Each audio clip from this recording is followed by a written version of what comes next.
यह कहानी है अर्जुन की। 23 साल का अर्जुन जो कॉलेज ड्रॉप आउट था। न कोई नौकरी, न कोई मंजिल। हर सुबह वो एक नए जोश के साथ जागता था। आज मैं नौकरी के लिए अप्लाई करूंगा, आज से मैं वो कोर्स शुरू करूंगा, आज मैं अपनी जिंदगी बदल दूंगा। लेकिन दोपहर होते होते सब खत्म। वो बस फोन चलाता, वीडियो देखता और फिर सो जाता। उसके पिता ने उससे बात करना बंद कर दिया था। दोस्त आगे निकल चुके थे और अर्जुन, वो बस छत को निहारता रहता, खुद को कामचोर कहता और हर बीतते दिन के साथ खुद से नफरत करने लगता। माँ की वो एक बात। एक रात उसकी माँ उसके कमरे में आई। उन्होंने कुछ नहीं कहा, बस उसके पास बैठ गई। फिर धीरे से पूछा, बेटा तुझे डर किस बात का है? अर्जुन ने नजरें चुरा लीं। डर कैसा माँ?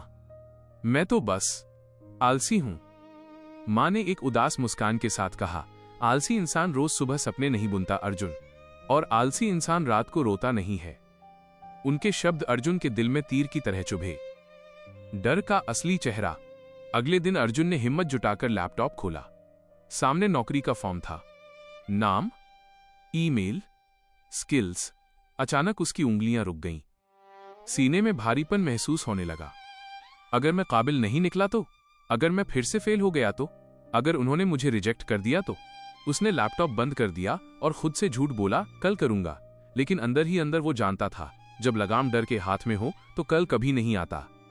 वो बूढ़ा आदमी और कड़वा सच। एक हफ्ते बाद अर्जुन पार्क में एक बेंच पर बैठा था। पास ही एक बुजुर्ग परिंदों को दाना डाल रहे थे।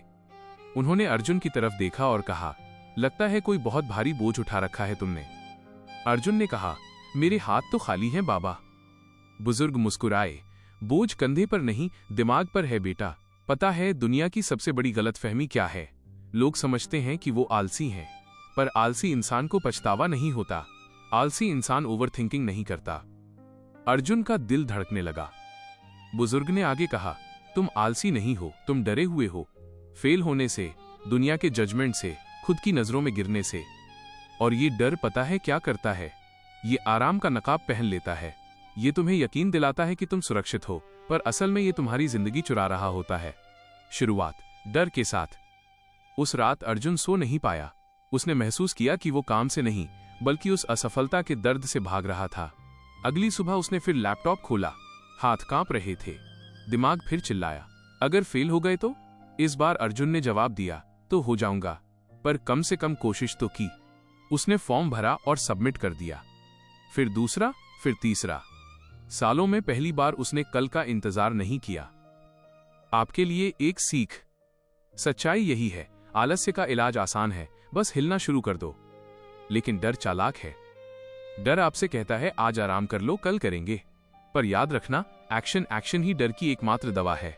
मोटिवेशन नहीं, इंस्पिरेशन नहीं, बस एक छोटा सा कदम। चाहे हाथ कांपे, चाहे दिल धड़के, बस आगे बढ़ो। 3 महीने बाद अर्जुन को नौकरी मिल गई। वो रातों रात निडर नहीं बना।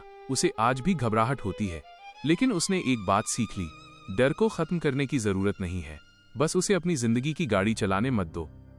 तो अगर आप भी खुद को आलसी कह रहे हैं, रुक जाइए। आप आलसी नहीं हैं, बस थोड़े डरे हुए हैं। और ये ठीक है। बस डर को आराम का बहाना मत बनाने दीजिए। आज ही शुरू करें। डर के साथ ही शुरू करें, पर शुरू करें। अगर इस कहानी ने आपके दिल को छुआ है तो इसे अपनों के साथ साझा करें। याद रखें, आपका एक कदम आपकी पूरी कहानी बदल सकता है। क्या आप चाहते हैं कि मैं आपके लिए किसी खास विषय पर ऐसी ही कोई और प्रेरणादायक कहानी लिखूं?